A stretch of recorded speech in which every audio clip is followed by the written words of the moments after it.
Kelli Kavanaugh. She is the owner, Wheelhouse Detroit Bike Shop. Thank you for being with us on the Oakland County MegaCast. Thank you so much for having me. For those who maybe have never been to your shop, you're more than just a shop. Tell us about the Wheelhouse Detroit Bike Shop. Well, first of all, we're very fortunate to be located on the Riverwalk of Detroit. So we're just about 3 blocks east of the Renson, which is a great, focal point and entry point for a lot of people, both locals and tourists. Um, so we are a traditional bike shop in the sense that we do retail and service. We sell bikes, we fix bikes, but partially due to this location that I just mentioned, we also do rentals and tours, of course, which were very different this year because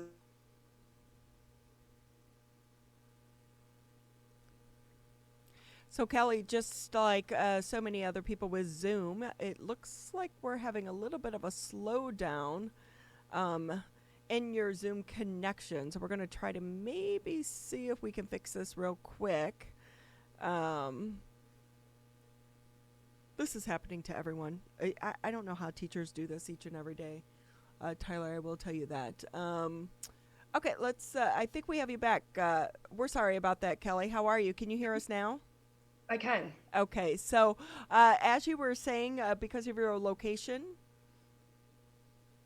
Yes, we're right on the Detroit Riverwalk, so we do offer bicycle rentals and tours, as well as the more traditional retail and service components of the business. and with that, talk a little bit about the tours that you offer.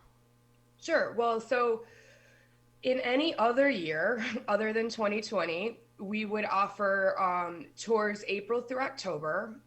We have over 20 different tours. So we do everything from neighborhood based tours like Eastern Market, Corktown.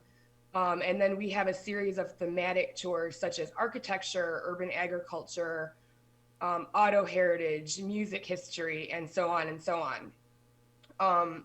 We would typically offer public tours for up to 15 people at a time and private tours for up to 20 people at a time. So those are things that are great for like family reunions or a pre-wedding excursion, a workplace outing, all of those kind of things.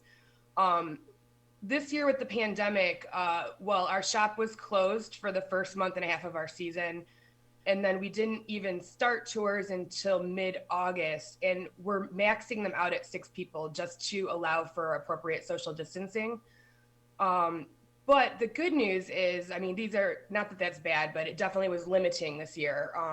We wanted to be prudent and cautious with the virus. But we are offering virtual tours now as well. So you'll be able to download the route that we've developed.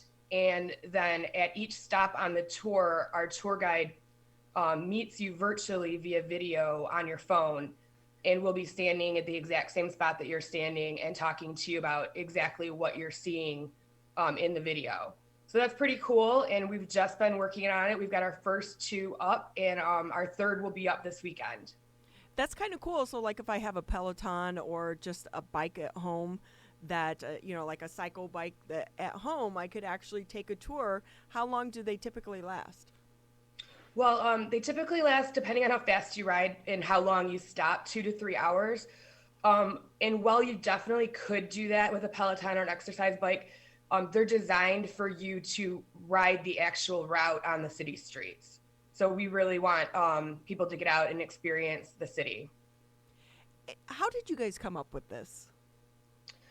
Well, this was a result of, I own a seasonal business, so I work really, really hard 7 months a year. And 5 months a year, I plan for the next 7 months and recover from the previous 7 months. And this year, when the pandemic hit, I had just started gearing up. I had actually just published my tour schedule for the year, and I was kind of reeling. I was like, what am I going to do? I mean, I'm already losing, when you lose 1.5 months out of your 7 months, that's significant right off the bat. And I was in lockdown like everybody else, and just thinking like, what can I do to, make this a little bit better? And unfortunately, once the season got started, I wasn't able to have this clarity of thought that I was during lockdown. So it did take me kind of longer. I wish I had been able to launch this back in July, but it is what it is. It launched in September. And like I said, we're getting the third one up later this month. But another a funny kind of thing that inspired me in this was a couple years ago, a friend and I were in New Orleans. And I typically, when I visit other cities, either rent a bike or do a bike tour because, I like to do it. And, of course, I'm like peeping on other businesses. What are they doing? How are they doing? Are they better than me? And we did a tour of like cocktail history of New Orleans, and it was fascinating and it was super fun.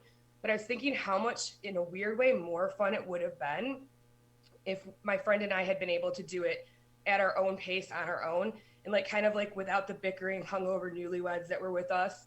And one of the joys of my business is doing public tours, and you never know what you're going to get. And I say that in the full meaning of the word. Most of the time I have a great time and meet great people, and occasionally there's a rotten apple. And with the virtual tour, you kind of take that out of the equation, and you can just be with yourself or your friends or your family, do it at your own pace and at your own schedule. So for those that maybe, because we're not getting a lot of tourists from other states and other countries right now, but if I'm, if I live in the suburbs or if I live in Detroit, what would I see on your tour that I wouldn't know before I took it? Well, that's kind of one of the goals with my tours is I like to leave every single one with someone saying, I never knew that, and I've been here a million times. So right off the bat, that's the baseline that all of our tours operate from. We're always trying to dig a little bit, and they're always looking at things from a historical perspective as well as current events perspective. We're also not, we try to be as unbiased as possible. So that does mean that sometimes we talk about the good and the bad.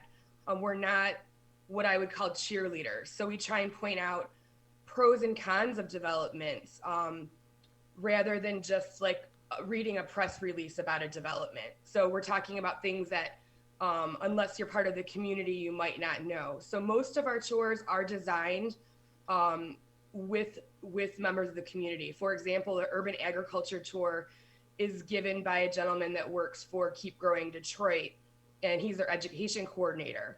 So it's not just someone, taking a map of Detroit urban farms and taking you around to them. Our architecture tour is given by an architect, and he's going to talk about everything from the good roads development where the brick streets first started happening in Detroit, all the way to modernism. So again, this is like, I'm a huge nerd. So like my baseline is like, I want people to walk away saying, I never knew that before, and I've lived here my entire life. So we hope that. Now, on the other hand, the tour that's launching this weekend is our haunted tour. And while there's certainly historical facts in it, it's very fun. That one is like more on the cheeky side of things. Like it's not so much scary as it is a little bit irreverent.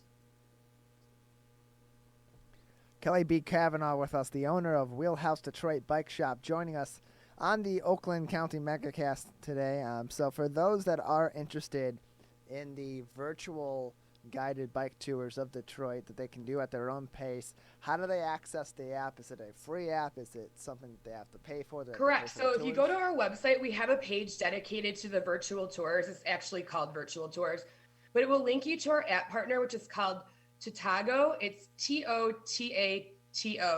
Turn off the app and go outside. And they are an app developer from the Northwestern U.S. who recently relocated to Detroit. And when I was interested in developing a virtual tour, I reached out to TechTown, which I'm sure you guys are very familiar with, and they connected us. And I think that's another great example about this whole thing is like Detroit is always willing to connect and to partner. During this pandemic, I've seen that time and time again, businesses, not just my own, pivoting in really creative ways. And it was cool I never thought I'd be working with an app developer in my life. So, you live and you learn.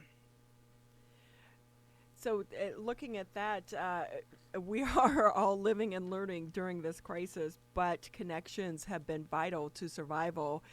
If the state does go into another shutdown, would you be able to survive? Oh, that's a really good question. So I'm always designed, I call it like chipmunking, to like hoard away a little bit of money to get through those 5 months that I mentioned earlier. So our last day of operation for this year will be November 1st, which is weirdly good timing if there's another shutdown. So I will be ready to open mid-March, beginning of April, fine. And that's, I guess, the pro of a seasonal business. The cons are you really have to, get all your business in when you can. So this year, that was actually even more so the case. So, and thankfully, because of like a PPP loan, that got me, my first month sort of rolling, where normally I wouldn't have started off with that. Not that I got a ton of money, but it was enough to get me through the first month. So I'm actually well positioned to be ready for spring 2021, again, whatever that looks like. And let's hope that we have a nice mild winter so that you can start those tours again in March. And, because sometimes we do still have snow. And have you ever thought about maybe continuing the rides through December to see the Christmas lights or something like that? Because So Campus Martius is we beautiful. have tried that in previous years, and you'll always get like a half dozen hardy souls. There are people that ride year round.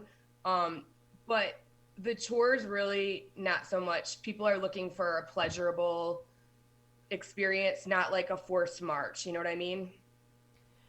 Kelli Kavanaugh with us here on the Oakland County MegaCast. She is the owner of Wheelhouse Detroit Bike Shop. So, Kelli, just about another minute here left with you on the Oakland County MegaCast. For those that are interested, and I will tell you, I'm extremely interested in your haunted tour, so I hope it's not sold out yet.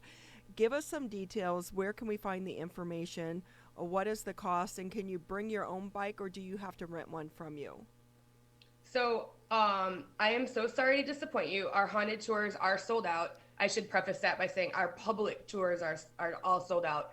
We are still booking private tours all the way through November 1st. A private tour costs either $200 or $250, depending on if it's a weekday or weekend, for up to 6 people.